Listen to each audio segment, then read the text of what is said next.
Happy Friday, and welcome to our 9th episode, our spring season finale of the Nebraska Ed Leadership Live Show. I'm Andrew Easton with the ESU Coordinating Council. Thrilled to MC this series for all of you, and also always excited to be joined by the NDEC team. And with us today are Julie Downing and Ryan Rickabaugh, who are co-leading today's conversation. They work with the Nebraska Teacher and Principal Performance Standards, and so they obviously know this work very deeply in their support of leaders across the state. And we're also grateful to NCSA for being a supporting partner of the show.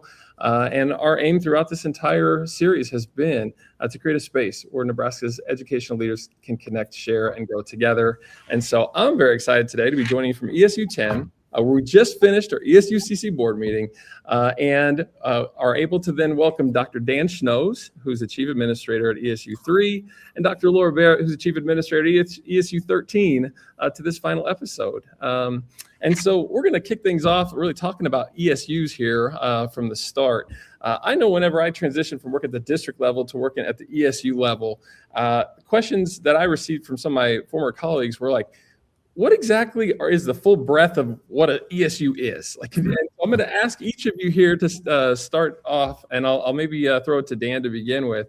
Can you give me your elevator pitch? Like, what is it that you say when you explain to folks what an ESU is here in Nebraska? Great question, Andrew, and good way to start. So ESUs in Nebraska. So we provide a lot of services to our school districts. So I tell people it's like being a superintendent and looking at the main core services that in our area, we work with 18 different school districts and provide a lot of services and professional development of all staff in technology, student services, special education, and then just a variety of whatever our districts need at that time. And so working alongside hand in hand with all the superintendents of those districts. And at the same time, having connections across the state through the coordinating council. And Dr. Barrett, what would you say, I guess, when asked something similar? Yeah, well, I'd say our buildings are shorter in Western Nebraska, so our elevator speech has to be a little bit shorter. But we say we are kind of the behind the scenes people that make sure our school districts have the resources they need to be able to support students. And so whether that's technology infrastructure, special education, teacher training and support, we are there to make sure that regardless of whether you live in Sioux County or Omaha, your child still has access to that high quality education. I can appreciate speaking to the breadth of those services. And I know that you worked at an ESU, within the ESU prior to your current role, correct? Yes, I did. Kind of set you up to give your backstory a little bit. Sure. So prior to that, I've been had the opportunity to serve as a teacher of the deaf and hard of hearing and as special education director, and then as kind of some statewide leadership in Nebraska MTSS. And so have had the opportunity to see from that individual student level the importance of services, because there are not a lot of students who are deaf and hard of hearing, and being able to individually provide that service to a family and to a student is really helpful, where they might not have access to that in other areas, as well as being able to regionally provide support for teachers and students in different ways. I've seen different roles throughout the ESU. Well, and with that then, my second question for us today is, how is the role of an ESU administrator different from those previous roles? And what have you sort of learned in your time as the chief administrator at 13?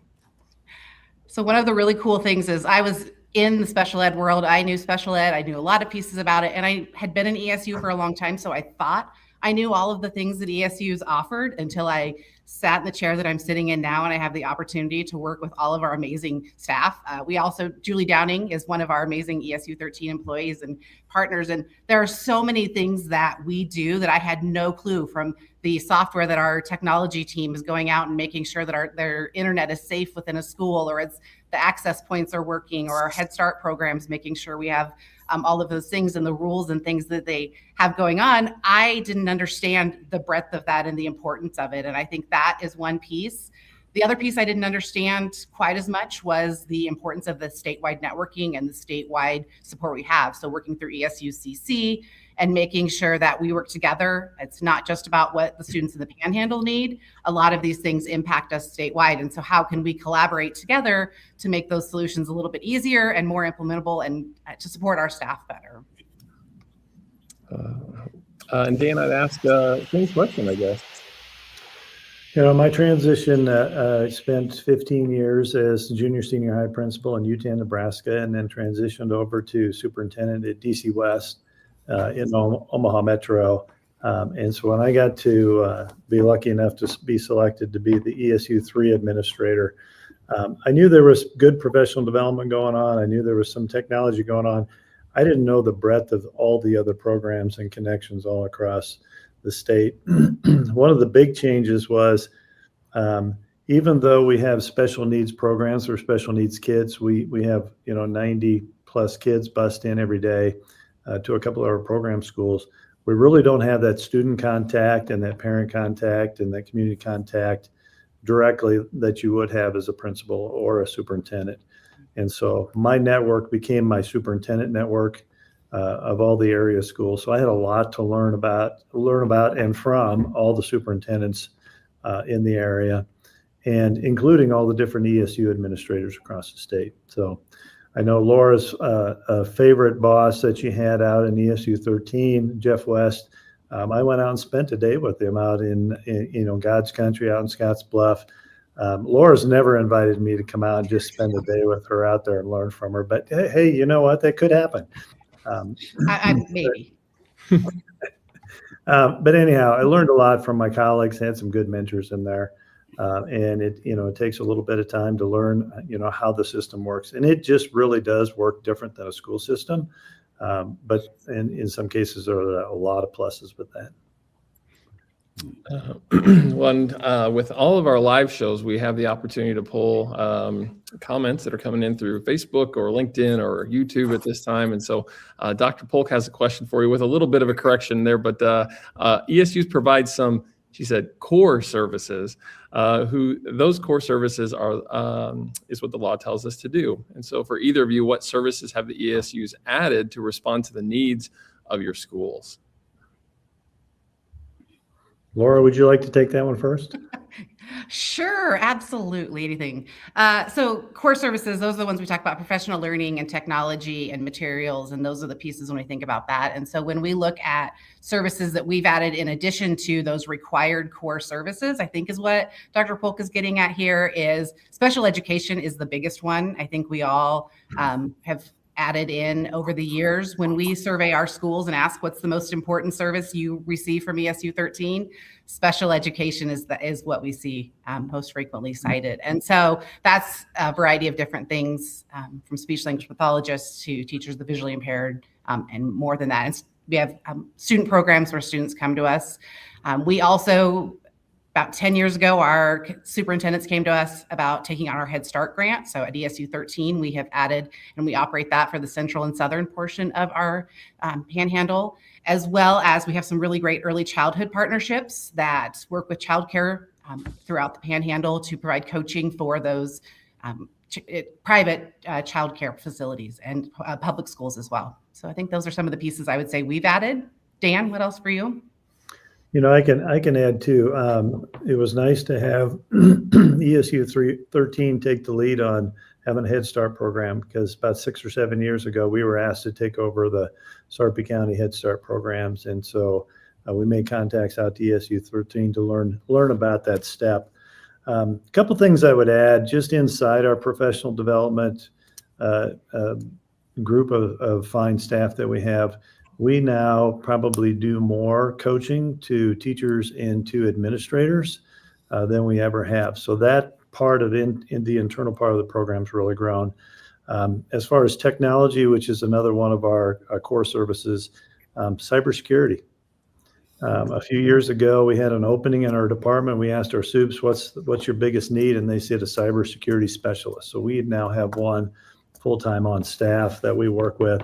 And they work with all of our districts and help them keep things protected. The other thing that I think has become a big need, and I'm just going to take off of, I agree with all the things Laura had, is school mental health. About 10 years ago, we started getting involved in the school mental health conference across statewide. We applied for a couple of grants, and we're operating a big school mental health grant right now. It's a federal grant. We have about 17 therapists that we send out to our school districts in our region And it's not enough, but it's certainly helping keep those kids that are dealing with some issues in the classroom so that they don't have to leave school to go seek help. And right now our school officials are saying it's pretty hard to live without having those therapists in the building. So we're talking a lot about sustainability after the grant wraps up here, and lucky we have about another 4 years of that. But that's where when districts reach out and say, what do we need help with right now? And that was one of the big needs with school mental health issues. Well, as a follow-up question, I'm already going to go a little bit off script here. I feel like consistently across the two, some of the responses you provided, you talked about the breadth of services. How has it been for each of you being a leader and learner in support of, I'll play off at ESU 3, right? All the services we've talked about to this point, and a farm. Right? Like there's like probably more than people might imagine in terms of the work that's being done, and being able to then lead and support across a system like that. How has that sort of stretched you as a leader?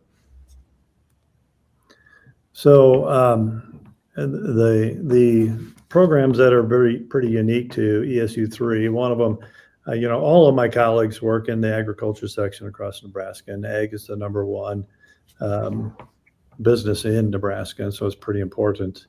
And ESU 3 was part of a consortium and has been operating Gifford Farm in and around the area and promoting agriculture, because a lot of our kids in the Omaha metro area have never had a chance to visit a farm, where a lot of the kids across Nebraska get a chance to do that just because of where they're located.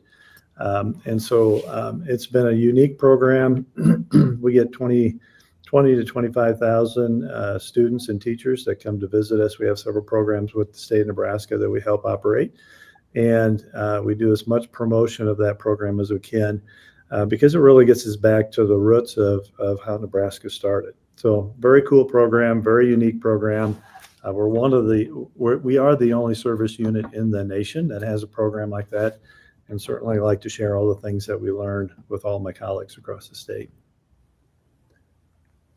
Yeah, and I think adding on to kind of the question you had around how do we lead and support with all of those things, and I would say I have an amazing team of directors that I have to lean on because they have expertise that I don't. And so we have a director of behavioral and mental health who is a school psychologist and clinical psychologist that helps us lead our school mental health efforts. And I know she knows that better. So when she's coming to me saying, here's some opportunities, here's what we're hearing from schools, you have to be able to lean on those leaders that are out there and in our buildings and know our school districts. So we have people who are in our districts every day, and I need to be able to hear from them to say, this is what's happening with our schools, or listen to our superintendents, because there's no way that I can be an expert in all of the areas that we have, just because it's just not possible. We have over 100 services we offer at ESU 13. And so that's been a step in leadership, is understanding I don't have to be an expert in all of it, but I have to understand how can I connect with the people who are in my organization to help support them and empower them to lead in those areas.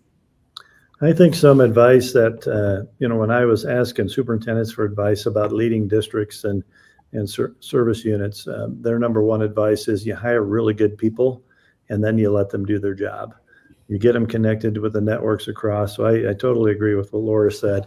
And I don't often totally agree with what Laura says, but in this case, I totally agree with what she said.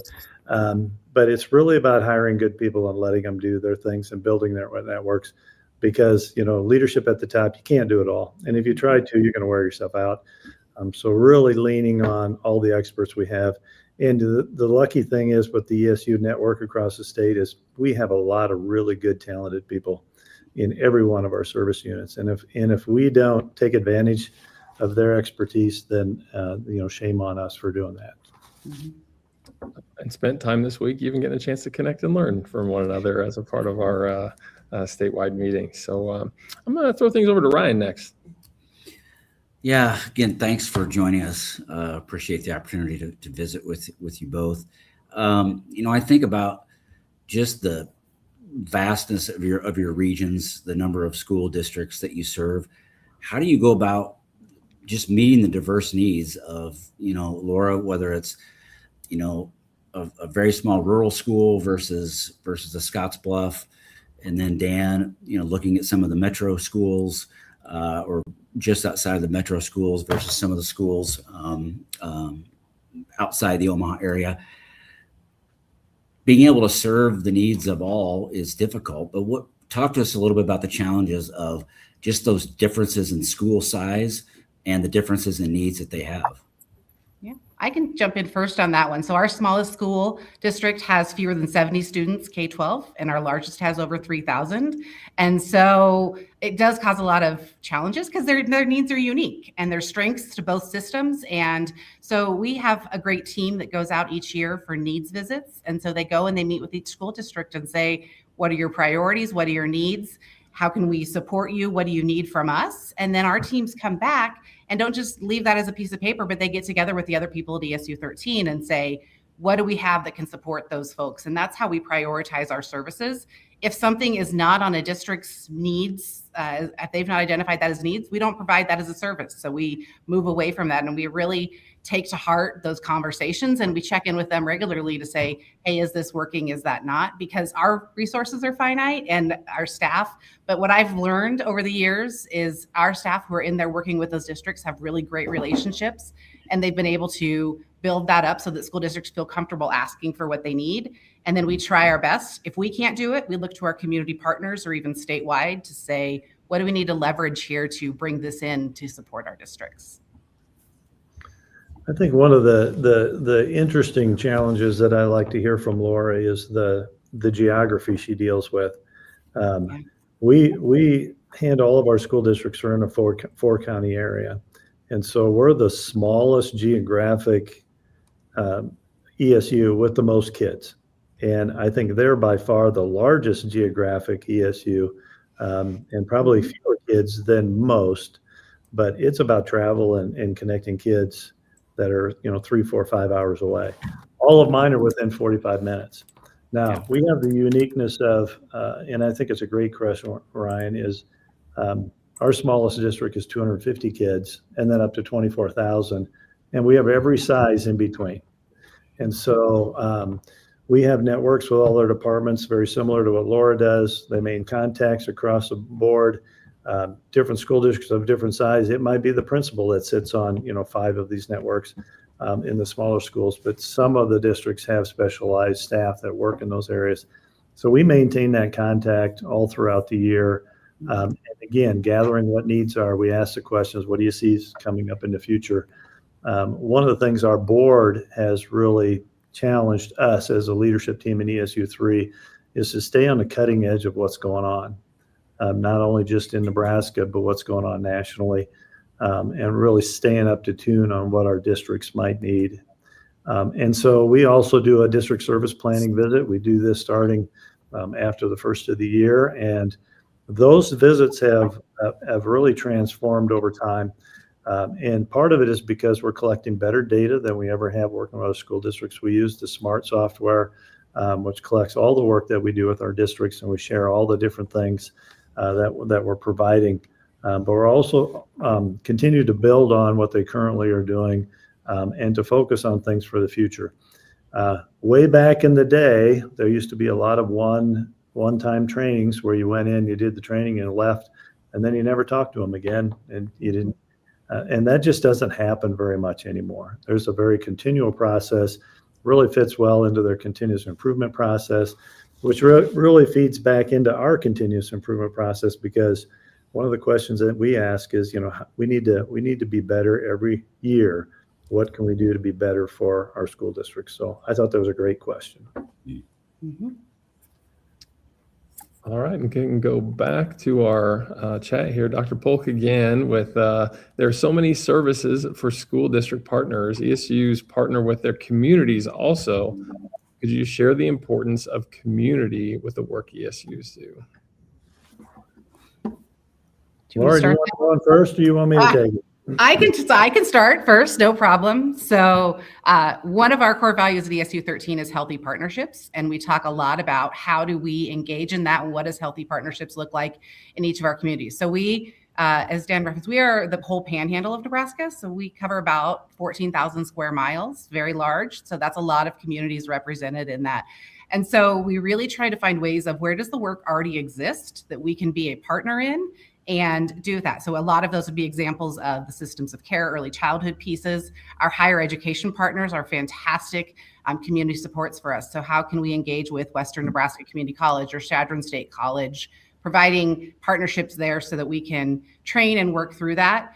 We have offices in Sydney and Chadron and Scotts Bluff. And so through that just helps us have a presence in those communities to be able to and help them understand there are people there supporting their school districts and working through that. And we know that without that community support, we won't be as successful. One of the other really great community partnerships we have is through childcare support. And there's a grant that is available, and many ESUs hold the grant to be able to provide training to those individuals so that they can have licensed childcare centers in their communities, which helps provide opportunities so that people want to live in those rural areas, and the childcare providers can have high quality services for kids. So those are some of our community partnerships. Dan, what about you? For years, ESUs were kind of the best kept secret in Nebraska, where a lot of our people didn't even know what we were, let alone what the initials stood for. They would just see it on their tax statement and wonder, why am I paying a couple bucks to go to this organization? And we've really tried to open up our conference center for more community activities, simply as being one of the sites for voting that happened this past week. So we can, get people in the building. So example of a couple of community programs, our Head Start program is totally one of our community programs, our school mental health programs as well. We're also a member of MOEC. So MOEC stands for Metro Omaha Educational Consortium. So this group involves the service unit that I'm in, the service unit that's across into Iowa, the community colleges in the area across in Iowa as well, Council Bluffs, and then all the school districts in the Omaha area, and University of Nebraska Omaha. And so we have conversations. We meet once a month with this group and talk about work we can do with the chamber, work we can do with workforce development, work we can do with other community partners, and the connections to higher education. As Laura said, they have great connections out in Western Nebraska. And so if we have any of those kind of programs that, sometimes ESU3 can fill one of those voids that they're looking at, that we can fill in, then we try to be a good community partner.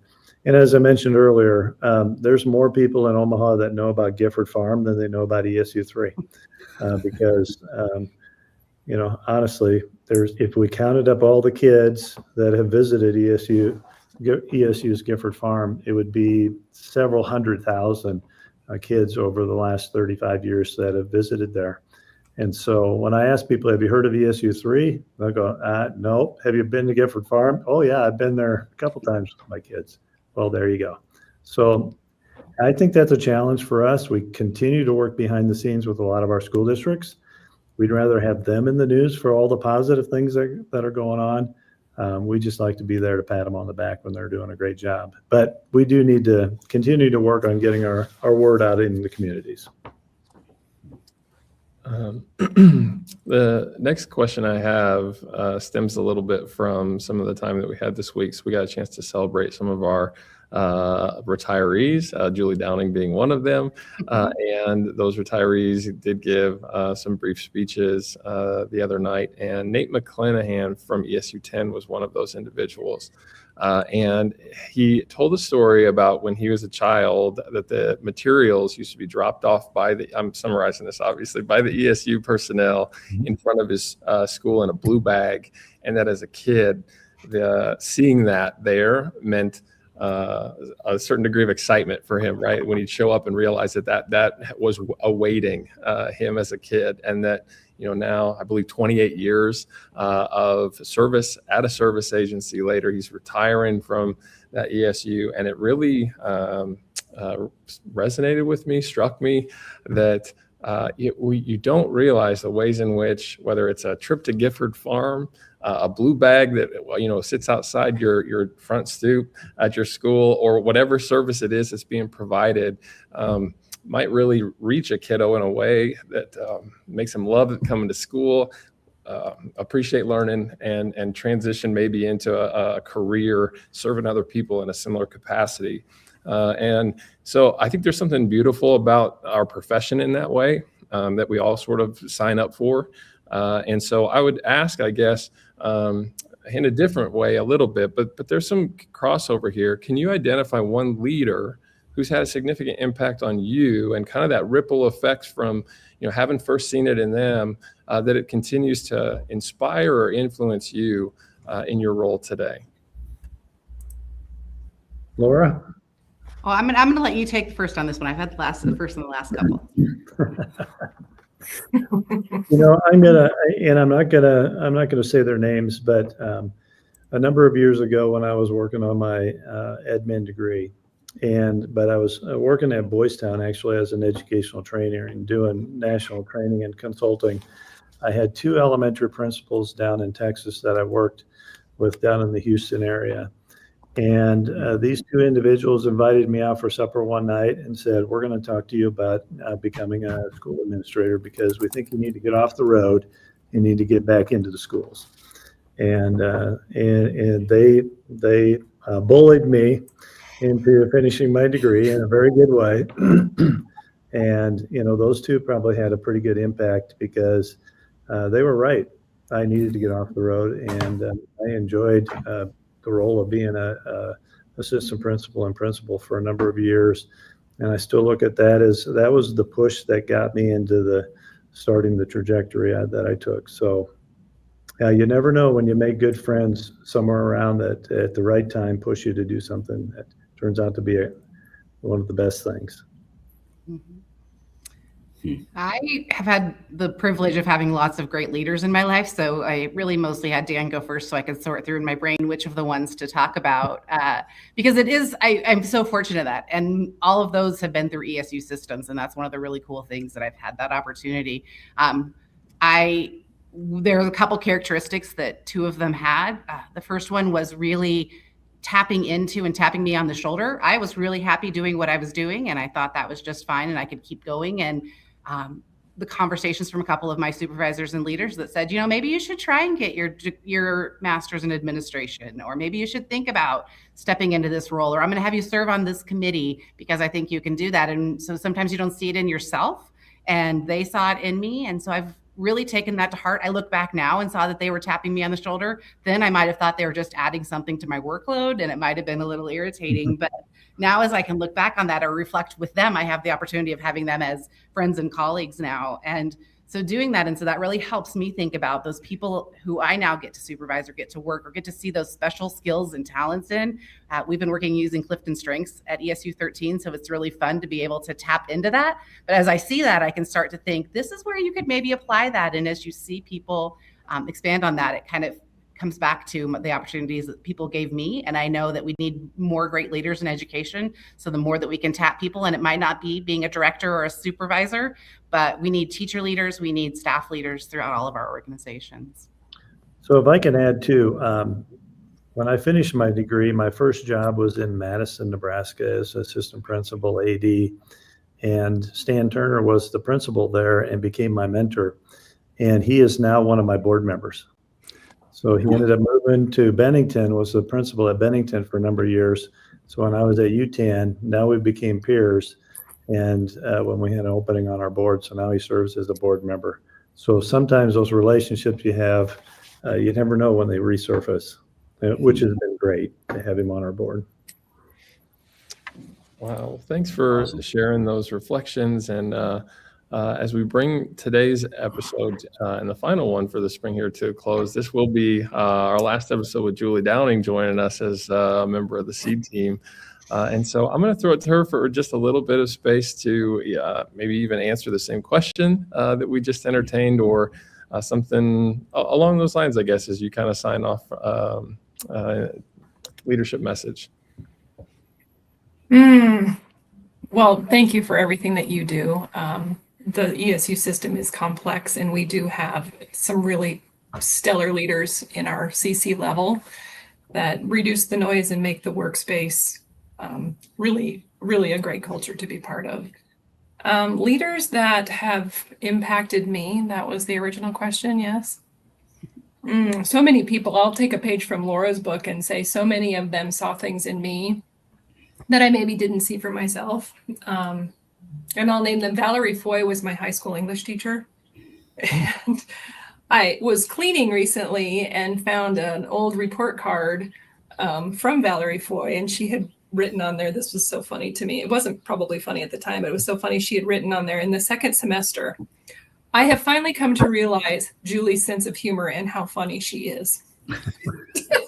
Took her a whole semester, but she, and in a kind way, understanding that humor is necessary in anything hard. Charlene Coates was my block instructor at Chadron State College. And I remember one paper she wrote, very scholarly writing. I'd never considered myself a scholarly writer until Charlene Coates. Caroline Winchester, who's now on our board at ESU 13, was superintendent here in Chadron for 10 years. And I got to serve as her district navigator and professional learning coordinator for all 10 of those years. And just she's a tiny little person, but she is a giant in education and such a servant leadership model. Getting to work alongside of her, always putting people first, always making decisions that benefited the group, not just her school. Just people like that over the years. I mean, I think ESUs are in really good hands, and I get to retire at a time where I'm just really, really content with the career that I've gotten to have and the people that I've gotten to work with. So thank you for all that you do. Keep up the good work. And thanks for helping us to close on that note. It, like you said, it's meaningful work, and there's a lot of impact to pay forward and impact too that we don't always get a chance to see play out, but it's there and you feel it, and it's all for the betterment. So thank you all for the work that you do each and every day. Thank you for those of you joining in. And that's the end of our spring semester here with the Nebraska Ed Leadership Live Show. So thanks for joining. Thanks, Laura. Thanks, Dan.